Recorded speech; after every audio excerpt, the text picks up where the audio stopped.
다양한 헬스케어 사업을 하고 있는 에봇, 투자를 하기에 매력적일까요? 코로나 진단키트를 팔아 돈을 그렇게 많이 벌었다던데 매출이 얼마나 증가했을까요? 그래서 에봇은 지금 매수를 하기에 적합한 타이밍일까요? 이번 영상에서는 에봇에 대한 모든 것을 알아보겠습니다. 본격적으로 시작하기 전에 구독과 좋아요, 알림 설정까지 부탁드립니다. 에봇은 글로벌 헬스케어 기업입니다. 제약부터 다양한 의료기기까지 다각화된 헬스케어 사업들을 운영하고 있죠. 최근에는 코로나 바이러스 진단키트도 제작하여 단기적인 실적 측면에서 긍정적인 모습을 보였습니다. 아무래도 에봇은 시가총액이 200조 원이 넘는 거대 기업이다 보니 사업 영역별로 잘라서 설명드려 보겠습니다. 제약 사업은 주로 특허가 만료된 의약품들을 개발 중인 국가, 이머징 국가들에게 판매하고 있습니다. 진단 사업은 다양한 질병들, 약물 남용, 임신 등을 진단할 수 있는 키트를 판매하고 있죠. 영양 사업은 분유부터 쉐이크까지 다양한 영양소들이 포함되어 있는 제품들을 판매하고 있습니다. 의료기기 사업은 심장 질환 치료, 혈관 관련 기기, 혈당 측정 등을 할 수 있는 의료기기들을 판매하고 있죠. 기업의 규모 및 사업들의 규모도 살펴볼게요. 먼저 에봇은 연매출이 31.9빌리언 달러, 환율을 1,000원이라 가정하면 연간 32조 원을 벌고 있는 거대 기업입니다. 이 중 순이익은 3.7빌리언 달러로 순이익률이 11.6% 정도이죠. 의료기기 매출이 총 매출의 38%로 가장 큰 사업 영역입니다. 진단과 영양 사업은 각각 24%, 23%로 매출의 두 번째, 세 번째 비중을 차지하고 있죠. 제약은 14% 정도로 가장 적은 부분을 차지하고 있습니다. 사업별 성장세도 살펴볼게요. 의료기기에서는 심장 관련 의료기기들이 꾸준한 성장세를 보이고 있습니다. 당뇨 관련 기기는 굉장히 빠른 속도로 성장하고 있으며 이 부분은 뒤에서 좀 더 자세히 다뤄볼게요. 영양 쪽도 꾸준한 성장세를 보이고 있습니다. 진단 쪽은 코로나 바이러스 진단 키트로 이번 연도 3분기에 반짝 오르는 모습을 보였습니다. 제약 쪽도 지속적인 성장을 하긴 했으나 환율까지 포함시키면 역성장을 하기도 했었죠. 여기까지 에봇에 대한 부분들을 중간 정리해볼게요. 먼저 매출의 63%가 미국이 아닌 지역에서 발생하는 글로벌 매출입니다. 더불어 매출의 40%는 개발 중인 국가, 이머징 국가, 중국, 러시아, 인도, 브라질에서 나온다 하죠. 즉 환율 위험에 상당히 크게 노출되어 있으며 실제로 브라질 환율은 크게 움직였었죠. 에봇은 성장 중인 기업이라고 분류하기에는 어렵고 자리 잡은 기업에 훨씬 가깝습니다. 성장에만 신경 쓸 뿐만 아니라 비용 최적화와 수익률을 높이는 부분에도 신경을 꽤 많이 쓰고 있죠. 더불어 2019년도 기준 순이익의 64%를 배당으로 주고 있어 수익을 꾸준하게 지속시킬 수 있다는 점도 강조하고 있습니다. 에봇은 사업 다각화가 매우 잘 되어 있는 기업이라고 볼 수 있습니다. 제약 비중이 높은 기업은 수익성이 높은 반면 약의 특허권 만료에 따른 매출이 감소된다는 리스크가 존재하죠. 한 분야에만 집중하는 기업은 경쟁업체에게 매우 큰 영향을 받을 수 있기에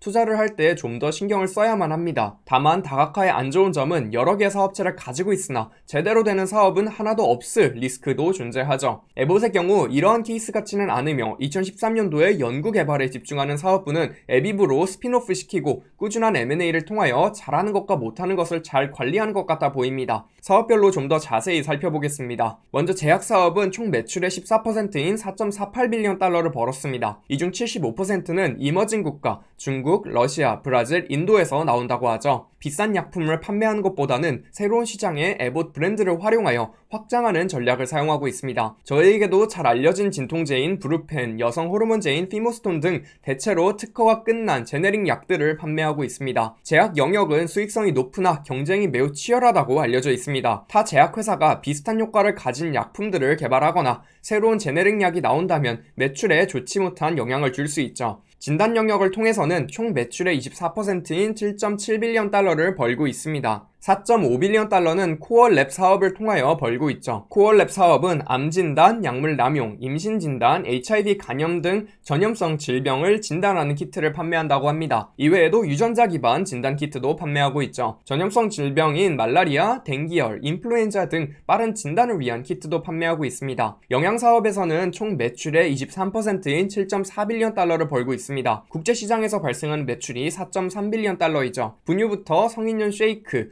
음식 섭취가 불가능한 환자용 영양 제품까지 판매하고 있습니다. 단순하게 단백질 쉐이크와 비슷한 파우더부터 약품과 비슷한 제품을 판매하고 있다 보시면 되죠. 당연하게도 제품마다 함유되어 있는 영양소가 다릅니다. 글루셀나는 당뇨병 환자를 위한 제품이며 프로슈어는 위장 기능을 도와줘 암 환자가 영양분을 섭취하는 데에 도움을 준다 하죠. 의료기기 사업은 대체로 최소 침습 기기를 판매하고 있습니다. 대부분 상처를 작게 내어 의료기기를 삽입할 수 있다 하죠. 총 매출의 38%인 12.24빌리언 달러를 벌고 있습니다. 더불어 의료기기 품목별로도 잘 분산이 되어 있으며 2빌리언 달러 이상의 매출을 내는 제품이 3개입니다. 주로 심장 관련된 제품들이 많으며 삽입형 제세동기, 심장 매핑, 심장마비 모니터링을 할 수 있는 기기 등을 제작하고 있습니다. 이외에도 혈관, 통증 관리 기기도 판매하고 있죠. 당뇨 관리 기기인 연속정 혈당 체크 기기인 리브레 제품이 빠르게 성장하고 있습니다. 얼마 전 덱스컴에 대하여 소개시켜 드렸었는데 정확히 경쟁사인 제품이죠. 재무도 살펴보겠습니다. 매출은 31.9빌리언 달러로 2018년도 대비 4.2% 성장한 수치입니다. 2013년도 분사 이후 꾸준한 성장세를 보이고 있죠. 순이익은 3.7빌리언 달러입니다. 연구 개발 비중은 7.6%로 헬스케어 기업치고는 낮아 보이며 판매 관리 비용의 매출의 30%를 사용하고 있습니다. 더불어 무형자산에 대한 감가상각비가 무려 13.2빌리언 달러입니다. 즉 실제로 영업으로 남기고 있는 영업현금 흐름은 6.1빌리언 달러이죠. 총 자산은 67.9빌리언 달러이며 유동자산은 15.7빌리언입니다. 반면 장기부채가 16.7빌리언 수준으로 장기부채가 좀 있긴 하지만 크게 문제가 되어 보이진 않죠. 배당금도 매년 꾸준하게 올려주고 있으며 배당 수익률은 1.3% 정도네요. 자사주 매입도 배당보다는 약하게 진행해주고 있습니다. 이제 제 개인적인 생각을 나누고 마무리 지어보겠습니다. 먼저 초고속 성장을 하고 있는 기업이 아닌 꾸준하게 성장을 하고 있는 자리 잡은 기업입니다. 즉 현재 구독자분의 포트폴리오에 헬스케어 섹터 노출을 높이고 싶다면 나쁘지 않은 선택지로 보이죠. 더불어 꾸준한 인수합병과 매각을 하고 있습니다. 2017년도에 의료광학사업부를 존슨앤존슨에 매각을 했죠. 이후 세인트 주드 메디칼이라는 기업을 인수하며 의료기기 사업을 보강하였습니다. 알리어라는 기업을 인수하여 진단사업 역시 보강하였죠. 최근 인수한 내역을 보면 성장 동력을 의료기기 쪽으로 잡고 있는 것으로 보입니다. 특히 당뇨병 관리 시장이 고속 성장을 하고 있죠. 에봇의 연속 혈당 측정 기기 역시 매년 30% 이상 성장하고 있습니다. 2017년도 매출이 1.4빌리언 달러인데 2년 만에 2배가 넘게 성장한 2.5빌리언 달러 매출을 기록하고 있죠. 이번 연도에 신제품을 출시하였는데 현재 시장에서 가장 작은 연속 혈당 측정 기기라고 합니다. 코로나 바이러스 때문에 피해와 수혜를 동시에 본 기업입니다. 제약 쪽은 이머징 국가의 매출이 쏠려 있기에 부정적인 영향을 받았습니다. 이머징 국가들이 선진국들보다 코로나 바이러스에 의하여 심각한 피해를 본 것으로 집계가 되고 있습니다. 이 때문에 매출이 약 3% 정도 감소하였다 하죠. 다만 진단 쪽은 코로나 때문에 매출이 큰 폭으로 성장했습니다. 전년도 3분기 대비 40% 성장했다고 하죠. 따라서 코로나 바이러스가 장기화되어도 일종의 해지가 되어 있다 볼 수 있습니다. 더불어 제약 쪽도 취약하기만 한 것이 아닌 50%의 포트폴리오는 만성 질환 관련 약품이라 합니다. 즉 꾸준한 수요가 있는 포트폴리오라는 것이죠. 구독자 여러분들은 에봇의 미래에 대하여 어떻게 생각하시나요? 영상에 대한 질문 또는 투자에 대한 질문을 남겨주시면 성심성의껏 답변해드리겠습니다. 제가 추후에 다뤄보길 원하시는 종목이 있으시다면 유튜브 커뮤니티 탭으로 신청해주세요.